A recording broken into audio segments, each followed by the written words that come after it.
ఈ రోజు భారతీయ జనతా పార్టీ రాష్ట్ర కార్యాలయంలో మన్ కీ బాత్ 126వ ఎపిసోడ్ ని కార్యకర్తలు, మా ఒక పదాధికారులు, మా పార్టీకి సంబంధించిన నాయకులందరూ కూడా దీన్ని వినడం జరిగింది.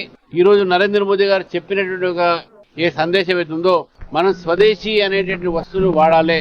స్వదేశీ వస్తువులు వాడితే మనకు సంబంధించినటువంటి చేనేతలు గానీ, మన లోకల్ లో తయారైతున్నటువంటి ఒక చిన్న చిన్న వ్యాపారస్తులు కానీ వాళ్ళకి ఒక ఆర్థిక ప్రోత్సాహం ఇచ్చినట్టు ఉంటుంది.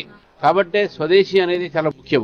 అదేవిధంగా స్వచ్ఛ భారత్ తో పాటు మనం ఆరోగ్యంగా ఉండాలి అనేటువంటి స్వస్థ భారత్, నేషన్ ఫస్ట్ అనేటువంటి ఆలోచన వారు ఈ రోజు మాట్లాడడం జరిగింది. మరి నిజంగా వారు మాట్లాడే సందేశము మా అందరికి కూడా ప్రోత్సాహం చేస్తూ, మరి వారి జీవితంలో కూడా మేము చాలా వరకు మనం ప్రోత్సాహం తీసుకోవాల్సిన అవసరం ఉన్నది. మరొక్కసారి నరేంద్ర మోదీ గారు ఇచ్చినటువంటి ఒక సందేశము వోకల్ ఫర్ లోకల్, స్వదేశీ అనేటువంటి విషయాన్ని మనం గుర్తించి మన పర్యావరణం మనం రక్షించే ప్రయత్నం చేయాలని చెప్పి కూడా ఇది గుర్తిస్తూ ఈ రోజు మన్ కీ బాత్ లో పాల్గొన్నటువంటి మీడియా మిత్రులకు, అదే మా పార్టీ నాయకులు ధన్యవాదాలు.